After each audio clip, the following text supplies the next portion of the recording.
तो guys welcome to my channel. तो इस वीडियो में हम लोग क्लास 9th का चैप्टर नंबर 1 नंबर सिस्टम का एक्सरसाइज 1.3 डिस्कस करने जा रहे हैं। इससे पहले वाले वीडियो में हमने 1.2 तक बहुत ही अच्छे तरीके से डिस्कस कर दिया था। अगर आपने वो वीडियो नहीं देखा है तो प्लीज़ मेरे चैनल के प्लेलिस्ट में जाकर देख लीजिए।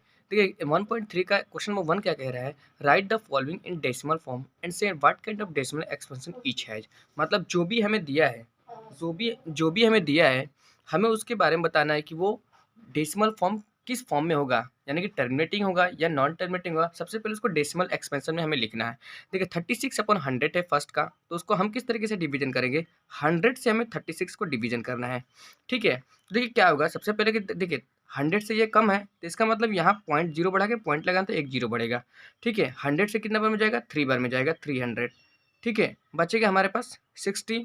इस पॉइंट के लिए एक और जीरो बढ़ाएंगे तो होगा हमारे पास 100 से 6 बार में, तो टोटल हमारे पास 600 आएगा और ये जीरो आ गया। जब हमारे पास रिमाइंडर जीरो आ जाता है तो हमारे पास ये वैल्यू हो जाता है, तो हमारे पास 0.36 इसका डेसिमल एक्सपेंशन होगा। और बोल रहा है कि ये किस फॉर्म में होगा, कि इसका डेसिमल एक्सपेंशन किस प्रकार का होगा। तो देखिए जब हमारे पास रिमाइंडर जीरो आ जाता है तो ये टर्मिनेटिंग डेसिमल एक्सपेंशन होता है हमारे पास, टर्मिनेटिंग डेसिमल एक्सपेंशन।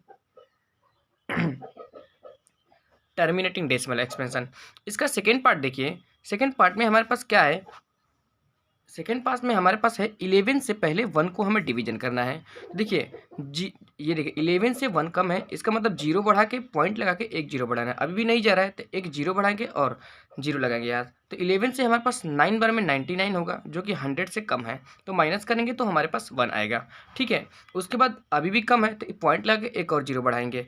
ठीक है, इस पॉइंट के लिए एक जीरो बढ़ाएंगे, लेकिन क्या है कि अभी भी नहीं जाते, एक जीरो बढ़ा के एक और जीरो बढ़ाएंगे। अगेन हमारे पास 99 आएगा 9 बार में, तो माइनस करें तो 1। देखिए हमारे पास 1 और 1 रिपीट करने लगा, जब रिमाइंडर रिपीट करने लगे तो वही हमारे पास आंसर होता है। इसका मतलब कि 0909 हमारे पास रिपीट करने लगा, और जब 0909 रिपीट करने लगता है इसका डेसिमल एक्सपेंशन 0.09 के एक बार हम लगा देंगे। इसका मतलब होता है कि 0909 रिपीट होगा, और जब रिपीट होता है ये कभी कट नहीं सकता है, तो इसे हम कहेंगे नॉन टर्मिनेटिंग, नॉन टर्मिनेटिंग,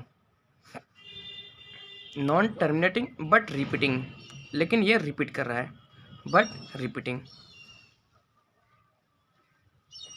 ठीक है, ये नॉन टर्मिनेटिंग है लेकिन रिपीटिंग डेसिमल एक्सपेंशन है। उसके बाद थर्ड पॉइंट में हमारे पास आया है 4 होल 1/8।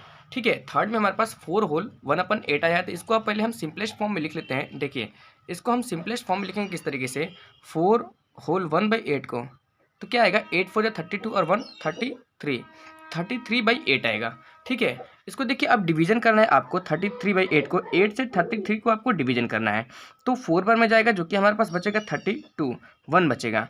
अब देखिए क्या होगा, इस यहाँ पॉइंट बढ़ाएंगे तो यहाँ जीरो बढ़ाएंगे, सब जानते हैं। तो 8 से 1 बार में, 8 1 जा 8, 10 में से 8 जाएगा 2, पॉइंट के लिए एक और जीरो बढ़ाइए, तो 8 2 जा 16 जो कि हमारे पास आएगा 4, पॉइंट के लिए एक और जीरो बढ़ाइए, 8 5 जा 20, 8 5 जा 40।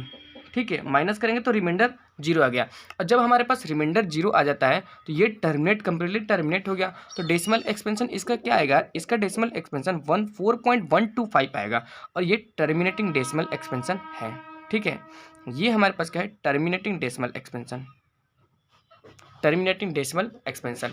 तो 3 क्वेश्चन इसका फर्स्ट का 3 पार्ट, फर्स्ट सेकेंड और थर्ड हमने कराया है, और बचा आपके पास क्या, फोर्थ फिफ्थ और सिक्स एकदम सेम एज इट इज़ है। आप लोग पहले आपको डिनोमिनेटर से डिवीजन करना है, और डिवीजन करके चेक करना है कि ये क्या किस तरीके से डेसिमल एक्सपेंशन आएगा, और उसके बाद आपको बताना कि टर्मिनेटिंग हो या नॉन टर्मिनेटिंग। देखिए टर्मिनेटिंग के लिए क्या होता है, कंप्लीटली डिवीजन हो जाता है, और नॉन टर्मिनेटिंग के लिए क्या होता है, अपनी वैल्यू रिपीट करने लगेगा। लेकिन जब अपनी वैल्यू को रिपीट नहीं करेगा तो वो अलग अलग वैल्यू आएगा, तो वो non terminating non repeating decimal expansion होगा। आई होप कि आपको बहुत ही अच्छे तरीके से समझ में आया है। चलिए क्वेश्चन नंबर 2 स्टार्ट करते हैं। देखिए क्वेश्चन नंबर 2 इसका,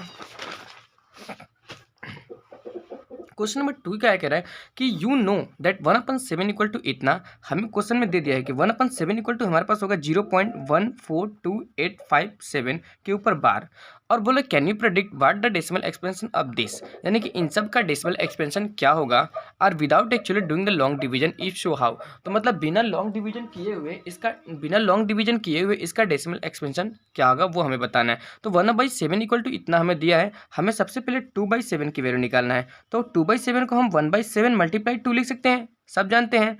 ठीक है, तो इक्वल टू हम 2 और मल्टीप्लाई 1/7 की वैल्यू रख देते हैं 0.14285 1.57 के ऊपर बार।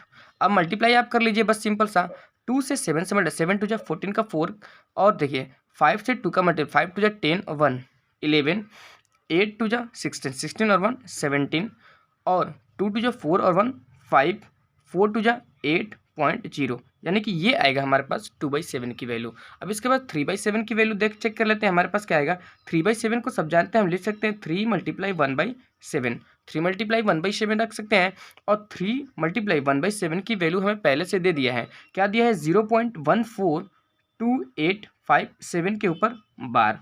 ठीक है, बस सिंपल से आपको मल्टीप्लाई करना है, 7 3 × 21 और 5 3 × 15, 15 और 2 17, और 8 3 × 24 और 1 5 25, और 2 3 × 6 6 और 2 8, और 4 3 × 12, 3 1 × 3 और 1 4.0, ये हमारे पास 3/7 की वैल्यू आएगा। चेक कर लेते हैं 4/7 की हमारे पास क्या वैल्यू आएगा। सेम सब एज इट इज है, 4/7 की वैल्यू आएगा 4 × 1/7 हम लिख सकते हैं, और 4 × 1/7 की हमारे पास वैल्यू क्या दिया है, 1/7 की वैल्यू हमें दिया है 0.14287। सिंपल से आपको बस मल्टीप्लाई करना है। देखिए 7 4 × 28, और 5 4 × 20, 20 और 2 22, और 8 4 × 20, 8 8 4 × 32, 32 और 2 कितना होगा 34 का 4, और 4 2 × 8, 8 और 3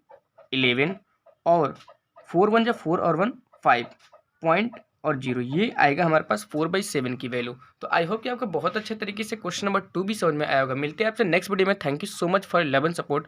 और जो इसमें बचा है 5/7 और 6/7 की वैल्यू निकालना, आप खुद से निकाल लीजिएगा, मैं आपको अच्छे तरीके से एक्सप्लेन कर दूँगा कि कैसे निकाला जाता है। तो मिलते हैं आपसे नेक्स्ट वीडियो में। Thank you so much for 11 support. और अगर आपको मेरा चैनल वीडियो पसंद आ रहा है, मेरा एक्सप्लेनेशन अच्छे तरीके से समझ में आ रहा है, तो प्लीज़ मेरे चैनल को सब्सक्राइब कर दीजिएगा। तो मिलते हैं आपसे नेक्स्ट वीडियो में।